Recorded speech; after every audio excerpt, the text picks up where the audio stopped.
So one of the most hotly contested Senate races in the entire country is unfolding in the great state of Iowa. Incumbent Republican Senator Joni Ernst is up against Democrat Teresa Greenfield, and they had a debate recently, Saagar, and there was a moment here which were so cringy and uncomfortable. We can throw the tear sheet up. So Joni Ernst has sort of self-styled herself as a farmer. She grew up on a farm. She has this famous ad that'll play for you in a minute about castrating hogs and whatever.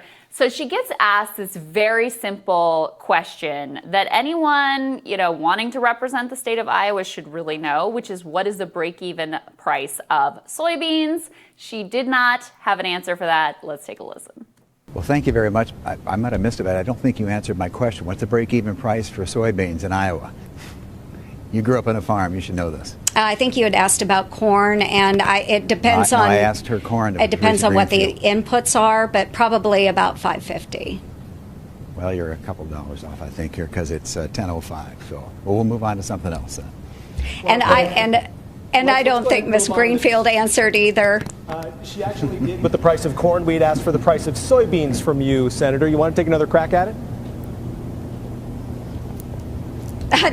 No, thank you. You said the break even for corn is $10.50. I don't think that's correct. Right, that would have been for beans. Ron's question was soybeans or maybe to you, I'm not Ms. hearing. Greenfield, to corn to Ms. Greenfield. Let's go ahead and move on to a completely different subject. Party unity. That is, so hard to watch. And Teresa Greenfield, before that, they'd asked her the break-even price of corn. She knew it right off, no problem. Yeah.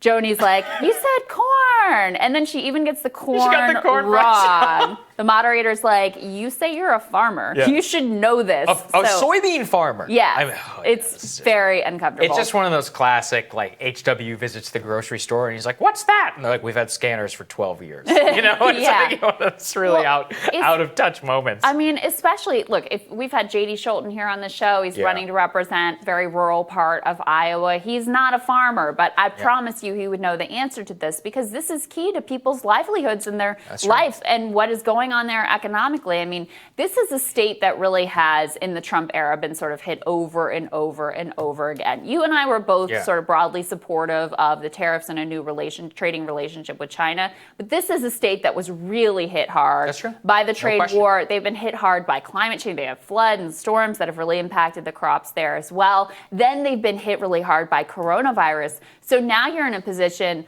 I don't think anyone thought going into this election cycle that Joni Ernst was actually that particularly vulnerable. No. Iowa's a state that's been trending red. She's an incumbent Republican. Her favorability ratings were relatively high.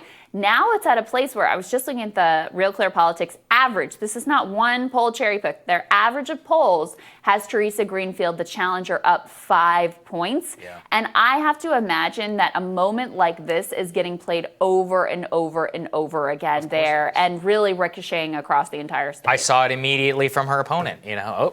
Iowa senator doesn't even know the price of soybeans. And I'm looking at the polls right now. Look, it is close. And this is one of the few cases where I might bet against the polling average, just because Iowa is a red state, has been for a long time. But the fact that it's even close, it shouldn't be. And I think that Trump has it within a point in Iowa or something like that. Again, if I'm a betting man, I think Trump is going to win the state of Iowa, but it should not be by 2 points, 1 point, 1.5. It should be by 9, which is what he won in 2016. And again, part of why this is so damaging for Joni Ernst is because of the sort of way that she's portrayed herself in the state. She had this very famous hog castration ad. Let's play a little bit of that.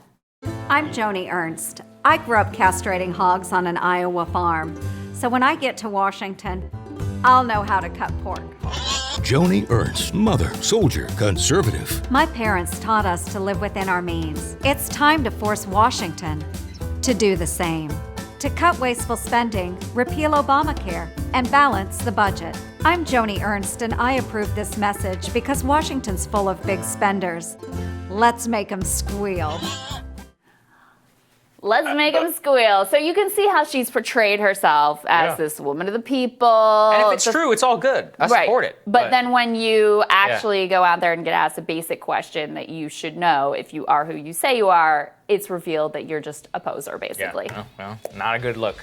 Not a good look at all. Tomorrow on Rising, DC Bureau Chief of The Intercept, Ryan Grimm, and host of the Kyle Kulinski Show, Kyle Kulinski, are going to join us. And Ryan Pollack is going to discuss the Sunrise Movement's new ad in support of the Green New Deal, supporter Mike Siegel, in Texas's 10th Congressional District. Going to be interesting. Remember to hit that subscribe button so you don't miss any of our videos. And don't forget to like and share as well. Make sure to watch our election night coverage on Tuesday, November 3rd. We're going to be starting here at 9 p.m. Eastern Standard Time. We're going to have latest results, analysis, lots of friends of the show, reporters from all over, coverage at the Hill, battleground reporters, states. There's going to be so much you guys do not want to miss it. Put it on your calendar. Now we're going to be here, and we're very excited for it. And we will see you guys tomorrow. Have a great day, everyone.